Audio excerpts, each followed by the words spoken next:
ሰላም የተወደዳችሁ የእግዚአብሔር ቤተሰቦች የእግዚአብሔር ሰላምና ጸጋ ይብዛላችሁ።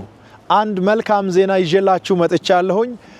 በ2018 ዓመተ ምህረት እየተደረገ ያለው የወንጌል ቱር የተሰኘ ልዩ መንፈሳዊ መርሃ ግብር በክራይስት አርሚ ኢንተርናሽናል ቤተክርስቲያን አማካኝነት በኢትዮጵያ በተለያዩ ክልሎች እየተደረገ ይገኛል። አሁን ደግሞ ከፊታችን የካቲት 13 እስከ 15 ድረስ ለሶስት ተከታታይ ቀናት በሚዛን አማን አየር ማረፊያ ተዘጋጅቷል። በሚዛን አማን ብቻ ሳይሆን በአራቱም አቅጣጫ የምትገኙ የእግዚአብሔር ቤተሰቦች ከየካቲት 13 ጀምሮ እስከ 15 ድረስ በሚዛን አማን አየር ሜዳ በመገኘት ከኛ ጋር በእግዚአብሔር ክብር እንድትባረኩ ሁላችሁም ተጋብዛችኋል።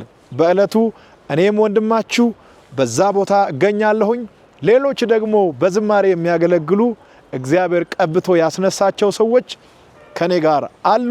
እንግዲህ ወደ ሚዛን አማን ሲመጣ ይህ ሁለተኛዬ ነው። ከመጀመሪያው ቤት ክብር ሁለተኛው ቤት ክብር ይበልጣል የሚለውን ቃል በአካል እናያለን። እግዚአብሔር በሚበልጥ ክብር ይባርከናል።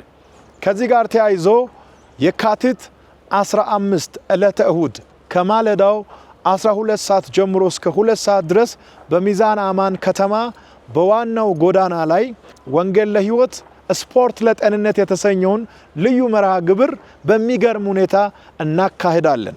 በዚህ ልዩ መርሃ ግብር ከጠዋቱ 12 ሰዓት ጎዳና ላይ በመገኘት ስፖርታዊና የተለያዩ እንቅስቃሴዎችን የምናይበትና የምናከናውንበት እንዲሁም ደግሞ ጎዳና ላይ ወንጌል የምናውጅበት ልዩ ጊዜ ይኖረናል። እንዳትረሱ።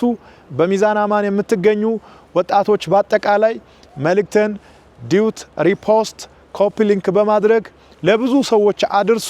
ጉዞ ወደ ሚዛን አማን ብለናል። ጌታ ይባርካችሁ።